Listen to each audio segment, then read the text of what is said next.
Welcome to the podcast, People More Interesting Than Me. I'm your host, Michael Strumsky. When my dad was in his 20s, he decided to buy his own motorcycle. He's the type of guy who tries to assemble his Ikea furniture before reading the instructions. So you can imagine how this went. On his first ride, he proceeded to fall and break both of his arms. So growing up, any idea of myself getting a motorcycle was met with strong resistance.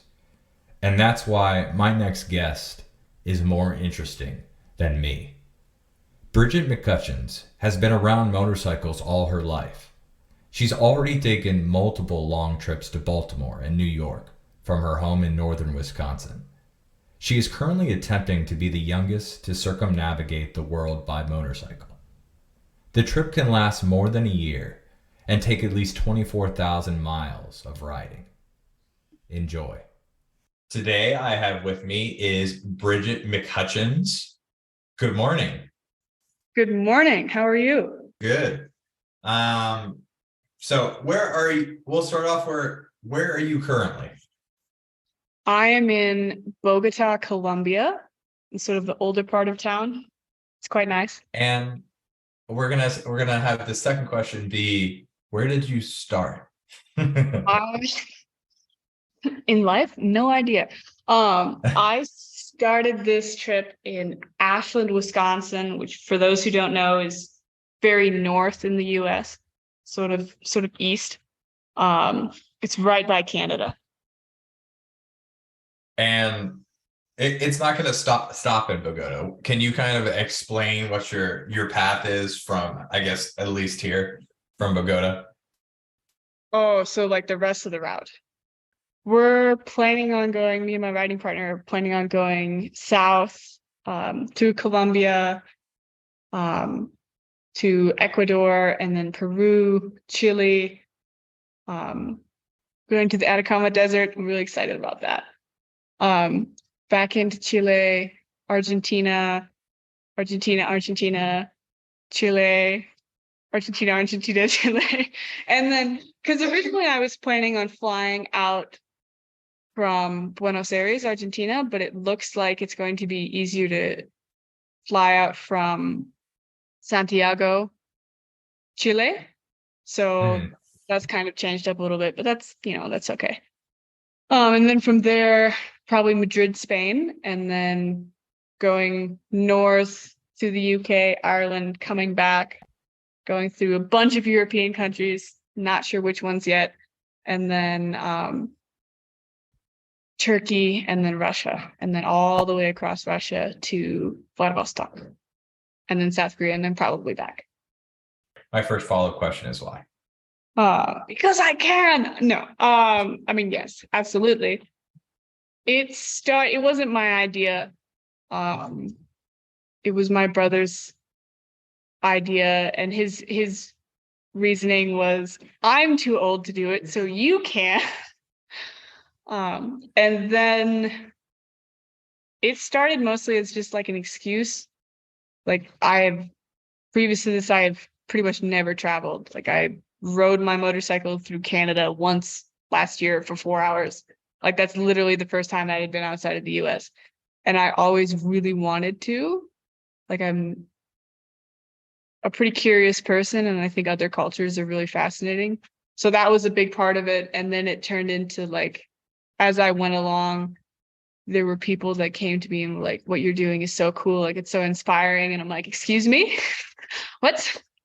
And then it became less and less about like my personal goal, and that's still a big part of it, but now there's another part about helping other people who maybe wouldn't have done something like this otherwise, and maybe not to this scale, but maybe helping them, like being the catalyst for them going off and doing their own personal adventure, which I think is really cool to be able to do. And I think it's awesome, but that's it started to be a big part of the reason for doing it, is helping other people, live their life the way they want to live their life, however that is.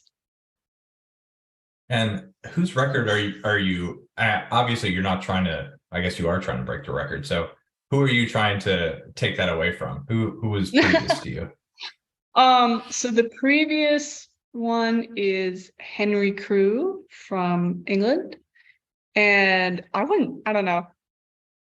In the most technical sense, like I'm not breaking his record because it's like qualified.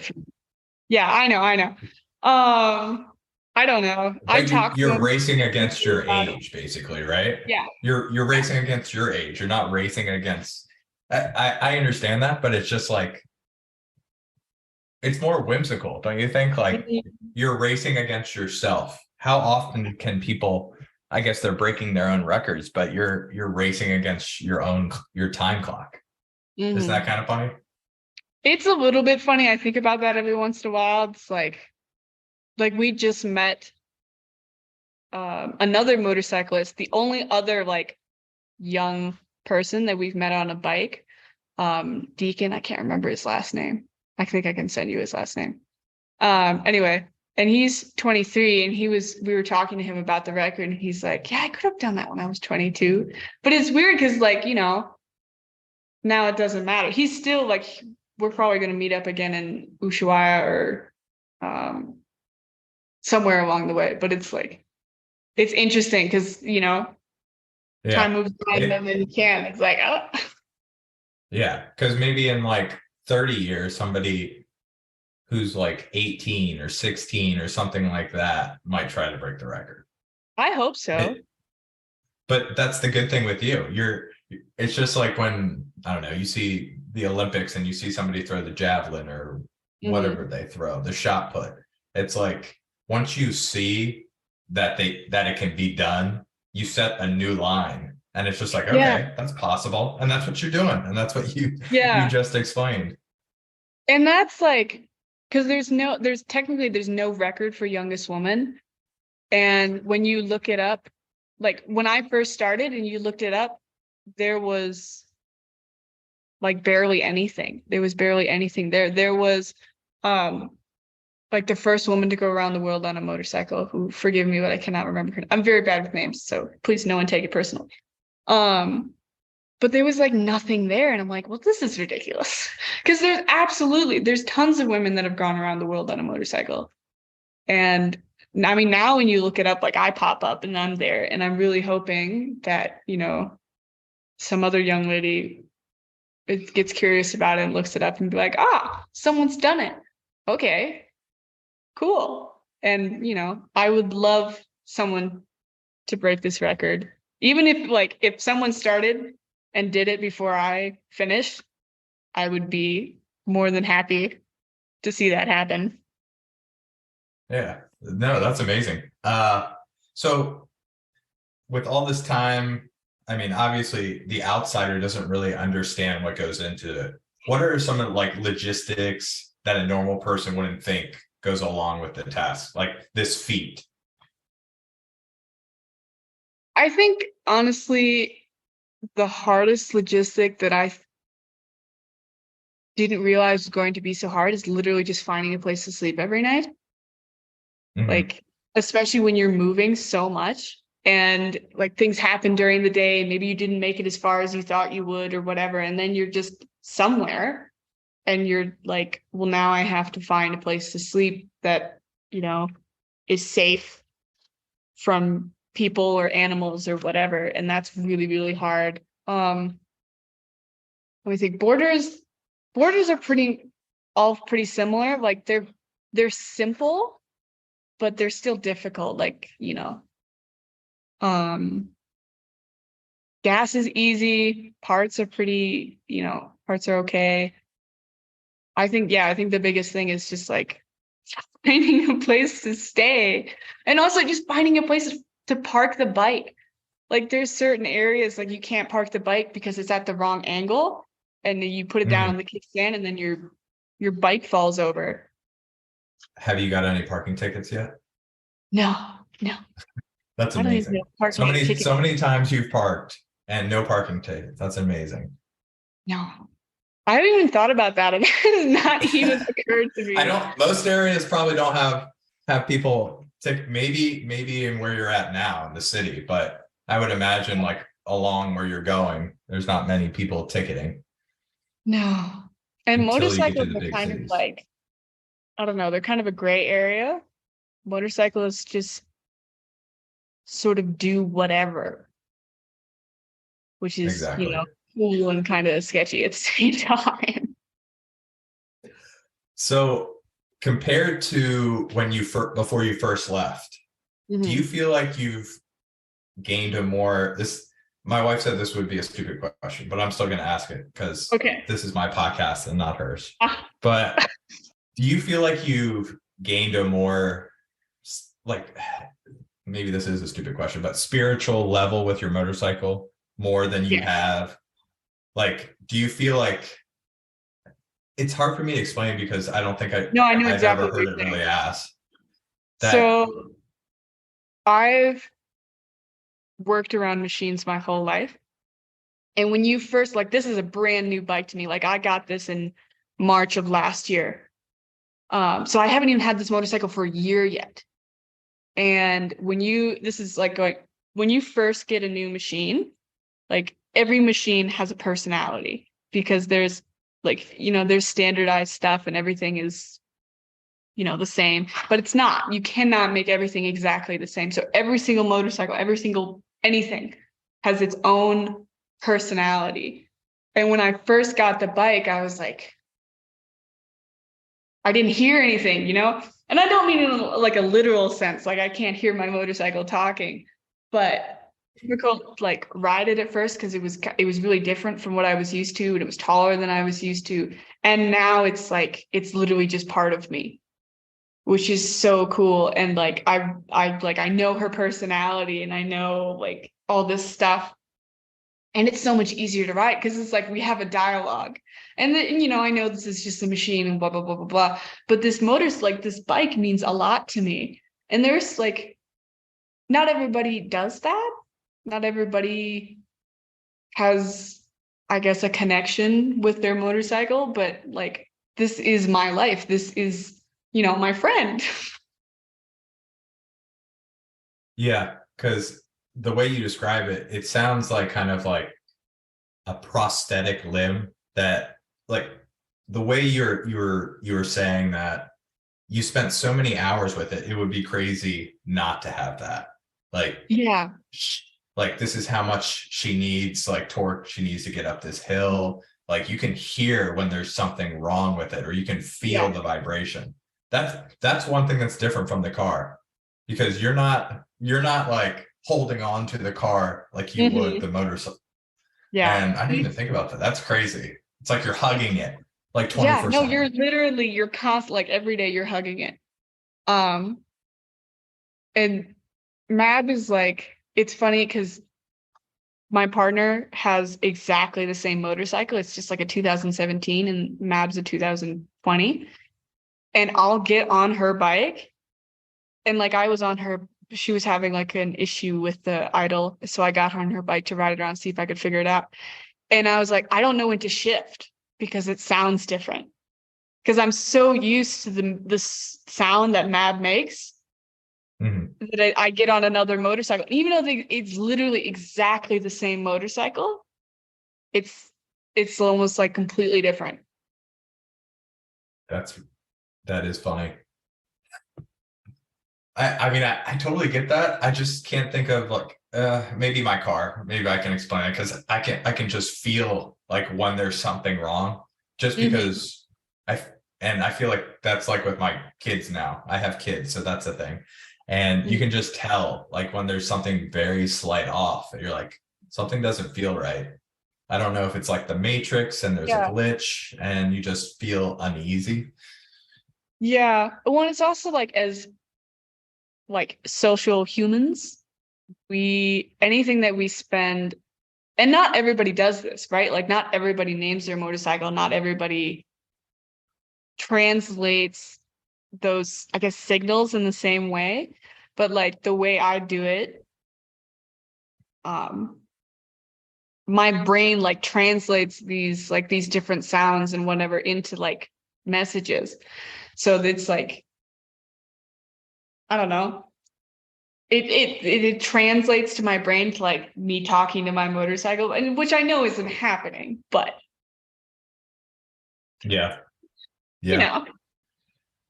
So give me one of the crazy stories you've had so far. There must be a ton that you've already accumulated. What's the craziest thing that's happened so far? Okay, there was yesterday. Let's go with the most recent. I went up into the mountains here and I found like this sort of neat trail, and I was going on the trail and blah blah blah. And I had like passed these police guys with these giant dogs, which was really weird. And then I came back and there was this beautiful view over the city because there's like a mountain right next to the city. So I went up there and there was like this gorgeous view. And then I came back, but there was like on the way up to this view, there was like caution tape across the road. But I'm pretty sure like there was like a house. It was like a park. There was like a park on top of this mountain, but then there was like a house farther down, and I'm pretty sure that house just put it there because they were tired of people bothering them. Anyway, on the way back down, I was sort of in the city, and I took this like offshoot road because it's a straight hill, and then there are like roads that go straight down the hill instead of going winding. And I really shouldn't have. It was this really crazily steep road, and I ended up just like locking up the back tire and sort of sliding down, and then the last part was mud, and then I just went down there, and there was a street, and I couldn't like stop because otherwise I would have just like fallen face first and whatever. And I got to the bottom and I'm like, oh my god, oh my god. But that happens like all the time. That's crazy. I do not own a motorcycle, so this is to the like lower extent, but I feel like I have that moment all the time when I like trip or using my car going too fast, and you're like, you have a like near death moment, and then you're just kind of like white knuckling and petrified for that set period of time, and then you slowly work back to what you were before you did that. And it's just funny how time will just like ease away your fear, and it's like you just do it again the next day. Well, it also like to have like a good riding technique, you can't like tense up too much. So like the more, I guess, stressful situations you're in, the easier it gets to relax because you're like, all right, I made it through this one. I'll make it through this other one. And we've had a decent amount of practice now with stressful road situations. Here's a good one. We were in southern Mexico going out to the coast, and we came across this roadblock. There was a protest because the mayor of this town had gotten a bunch of like hurricane relief money, and then he had like absconded with all of it and just ran off. And so there was this, big roadblock with some burned tires, and we're like, okay, we're turning around, and we were trying to find like another way across. And we ended up going on like all these back roads. It was really steep and really muddy. It was a great time, but it was really hard. And we ended up getting to this detour, and there was this giant tree across the detour, and there was just us two, and then there was another motorcyclist on the other side. And I was like, all right, we can get through this tree. I have this thing called a Swedish brush axe. It's basically like a really hefty machete. And we ended up spending the next like hour-ish with us, this guy, and then other people that showed up, because this tree had been down for a while, but no one had tried to get through it. And then when we were trying to get through it, like other people showed up. There were another machete showed up, and we ended up chopping through this giant tree with this, this little axe. And we met this Italian guy, Federico, and we rode with him the rest of the way, like through, because he knew how to get around the other roadblocks. But that that stuff happens a few times. Like there was another roadblock that I was in and blah blah blah, but It was really cool. We just chopped through the tree. That's so funny. That's like one of the things you wouldn't think, like that's one of the, like I asked earlier, like what's one of the logistics you wouldn't think about? And I don't think Yeah. anybody would think about a tree that you'd have to, that sounds so like, I don't know, like 1736. Oh, a tree has got in my way. I must chop it down. Back to logistics, I do think like a big logistical point that you just cannot predict is people, because like they were protesting because of what happened to them. And like there's also sometimes, and me and my writing partner have talked about this, like you're traveling and you're going through all these situations and all these people's lives, and it's kind of like sometimes you think about it and you're like, what right do I have to just, like that's your problem. I need to keep going. And like I have a mission, right? Like I have something that I am doing. But every once in a while I think about that. And I don't necessarily think I'm in the right, I don't think that I'm just doing it. Like I'm not justifying it, which is kind of, I don't know how I feel about it. Well, that's what one of my questions was going to be. From since you left, how has when I say perspective, it sounds so minuscule, but it's more like how has your human perspective changed since you left? I find I could be like a little more trusting of just like random people.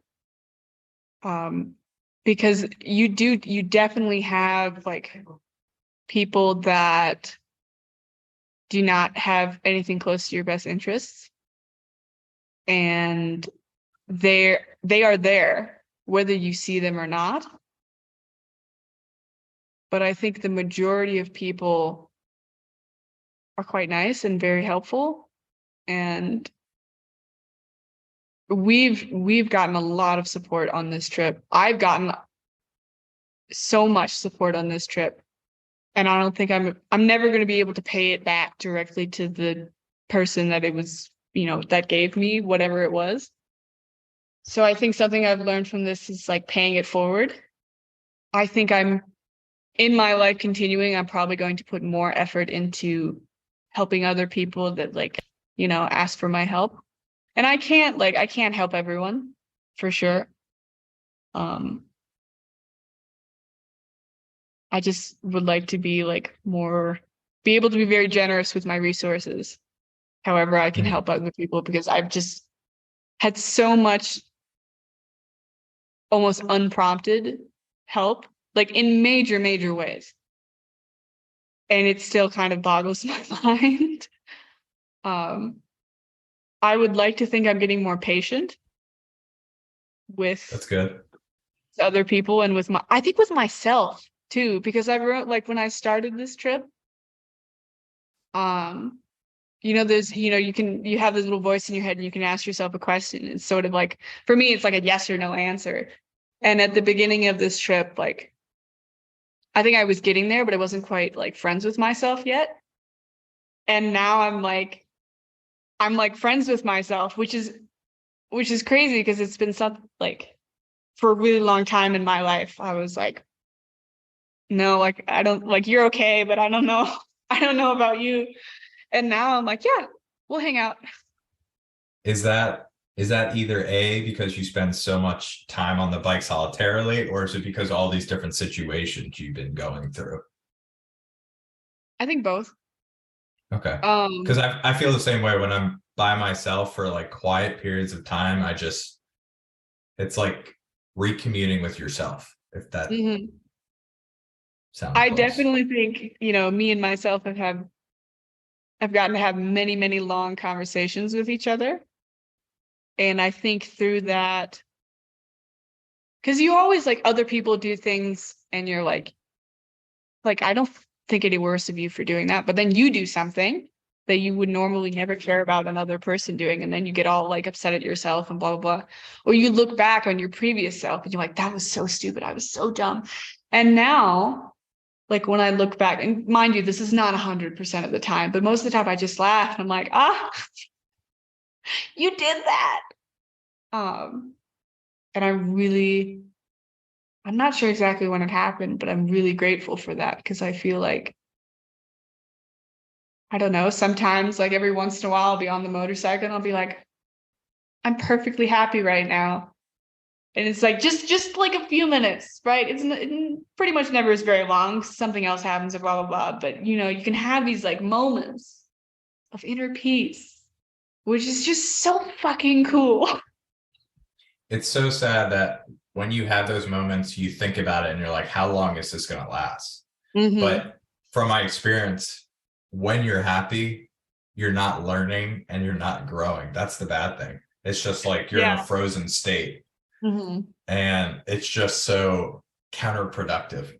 That's the bad thing. You want to stay in that space, but you're not getting better or you're not growing. And it's just like, I think you can also train yourself to maybe not be like perfectly happy, but to be more happy in uncomfortable situations. And so you happy can like enough to get you through. Yeah. Yeah, well, you can like, I think one of the best things about people is being able to laugh at like the absurdity of the inconvenience. Like when your bike is falling over and you're insane and you have to take your bags off and you're on a downhill slope, so you have to drag your bike in a circle and blah blah blah. And you can just laugh at that because it's just so absurd that it's just like so complicated to do this basic thing of making your vehicle upright again. I just think sometimes I think it's hilarious. Sometimes I'm really tired and angry and I'm like, this is bullshit. So when are you projected to finish your whole trip? I'm hoping to be like completely done September of this year. Okay.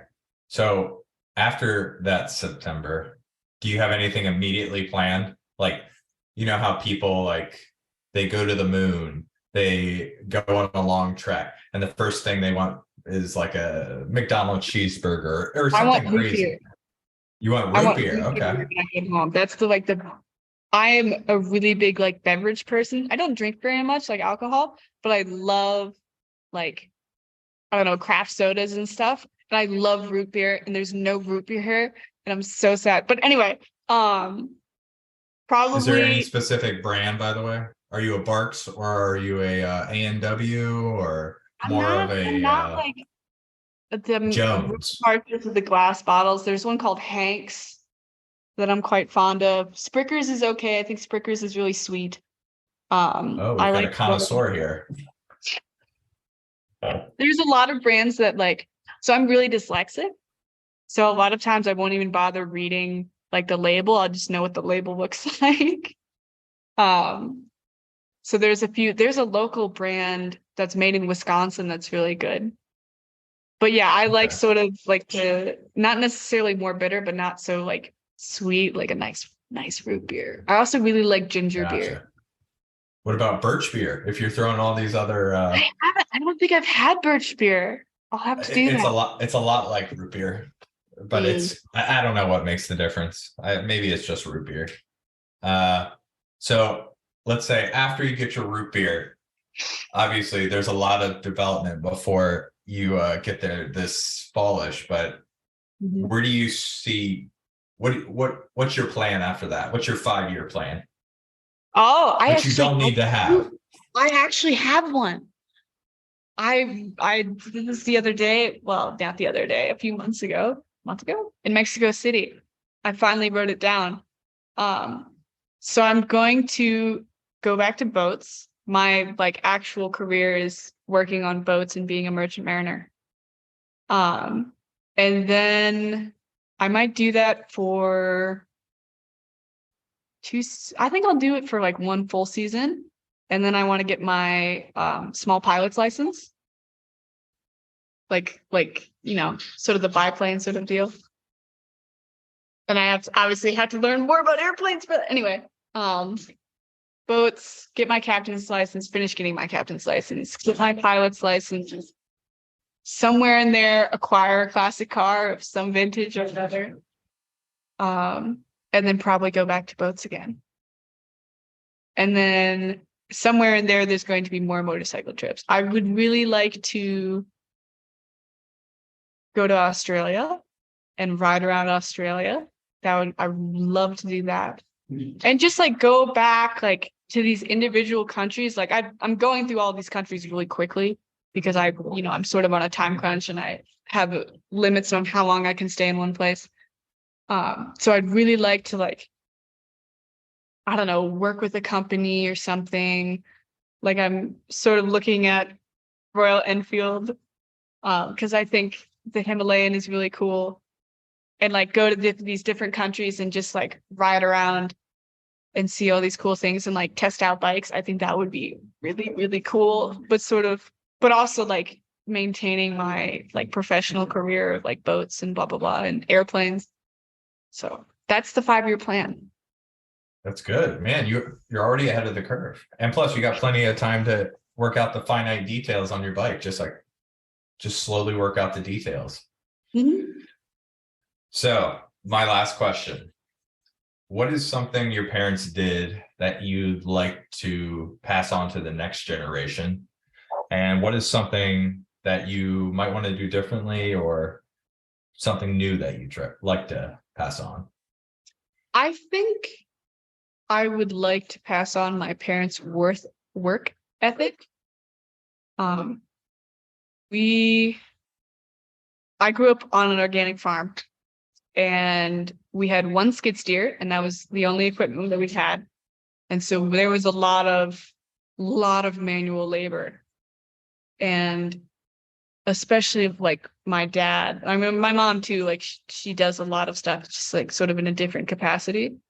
But my dad has like a really good work ethic and he's like a machine. He just keeps going and he laughs the whole time. Like you'll be doing something completely miserable, like cleaning out the chicken poop in a barn. And we still always manage to sort of have a good time. And I would like to be able to sort of lead by example and transfer that to either my kids or the next generation or somebody. Yeah. Things that I would like to do differently. And not necessarily differently, but maybe add on top. How about that?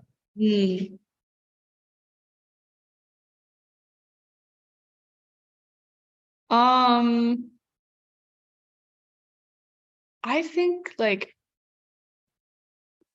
I have a pretty big family. There's 6 kids and we're all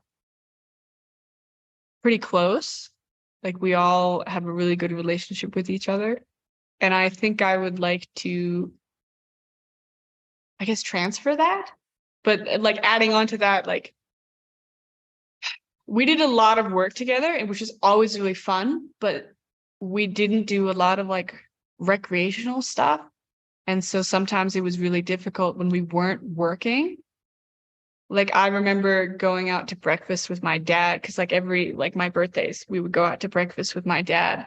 And then there was one day where we were just looking at each other and we were like, I don't know what to do here because we were just sitting down at a table and we kept talking about like work and the farm and blah, blah, blah, blah. And it was like we couldn't, and we've since moved on from this, but like we didn't have much of a dialogue with each other that wasn't about work. And I would like to be able to like have that closeness that you get from like working with your family and that relationship, but I would like to be able to have that outside of that, like that work, to just be able to like, chill and have fun without talking about how stupid cows are. Yes, I believe that's called the Bob's Burgers paradox, right? Do you watch that show or am I? No, I know what Bob's Burgers is. I think it's hilarious. There was wasn't there an episode where he was like stuck in the wall with the glowing like toy, and then he was talking give a coochie or something. Yeah. Yeah, you're a sick little doll. Yeah. It's a good show, but that's a great goal. I mean, And I mean, 6 kids, that's awesome. I think my parents, they both had 7 kids in their families as well, and I was an only child, so that's Well, good. it's nice because like I grew up personally kind of isolated because it was the farm and I was homeschooled and blah blah blah. But you always had like your family, and we're all like, we're always there for each other, and you have relationships with your family and blah blah blah. And I don't know, sometimes I feel bad for only children because it's so much fun Yeah. to just be able to like, do stuff with your sister, your brother. I'll let you a secret. Only children do not want to be only children. You might not Yeah. know that. I'll speak for I, all only children. mhm. Imaginary friends, you try to pull in cousins as siblings, you do it. Like I have 26 first cousins. That's Damn. like, but none of them are as close as brother sister. But uh, is there anything you want to promote while you're on here? And it doesn't have to be business oriented. It can be get out there, taste the fresh air, something like an ideal or Yeah, I think, okay. So here's like, it's sort of become my personal mantra. And there's an idea that I want to start putting into the world because it might come to fruition. Fruition? Anyway, fruition, I think. thank you. Um, when I first started this trip and the idea was pitched to me, I immediately said no for no other reason than I was just telling myself no without even considering the possibility. And I think a lot of times in our lives, there's things that we want to do and we would really enjoy, and we just tell ourselves no because we're too nervous about it or we think it's not going to work. And I think there's a real merit to trying, like literally just trying. It's like there's there's like exercise techniques and blah blah blah, but it's like you just do the first step instead of planning like the whole thing out and making it into this giant idea in your mind that becomes really overwhelming. You just start. Maybe you only do like the first few minutes, or maybe if you want to go on an adventure, maybe you just start with like hell, riding your motorcycle for a weekend somewhere, or going out and whatever. But just take like 2 more seconds to think about why you're saying no to the question. And if it's a good reason, it's a good reason. But if it's not, like maybe think about it some more. That's very And wise of you. thank you. It's taken me a lot longer to figure that one out. Like Mm, just do a little bit of it. And the other thing is if you just do like reading, like I had the hardest time reading, and it was just like just start off with like 2 pages a night. So now it's just like that's not it's become like a habit, and then you've got all those books. But yeah, that is a great thing to do, especially if you have a hard time looking at this Herculean task that you have to do, and if you slowly chip away at it. There's also something that I've come across where people are like, oh, like this is so cool. Like you don't have any problems with like doing this consistently or blah blah blah blah blah. It is so hard. The people that like do these big things and like trips like this, like it's so hard. And you can't like don't think that they're doing it perfectly and like you're suck because you're not doing it perfectly because they're not doing it perfectly either. You don't A lot of times you don't see how much struggle it is. So if you're struggling, that's normal. Like that's part of it. So that's fine. You don't have to like be upset because it's difficult. You just get through it. Yeah. Well, thank you very much. This was great. Good luck on the rest of your trip. Yeah, thank you. I'll need it. No, I think you'll be fine. Just keep on, as long as you've got somebody with you who's running well, it's not even a pace car, it's a pace motorcycle, right? But Yeah. you're going Well, with her, so yeah. Well, it's funny because like I was looking at that question and I was like, sometimes like me and Kiva, that's my partner's name. Me and Kiva are very different people. So there's pretty much nothing that our expertise like overlap in. but we it's sort of like a puzzle piece. We sort of like fit together, and then we make one whole, very confident person with the two of us.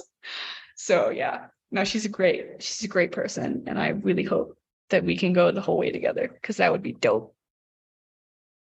That's great. Good goal. Well, enjoy your day. Enjoy your rest. That's important too. Yeah. And I'll see you. All right. Thanks, Michael.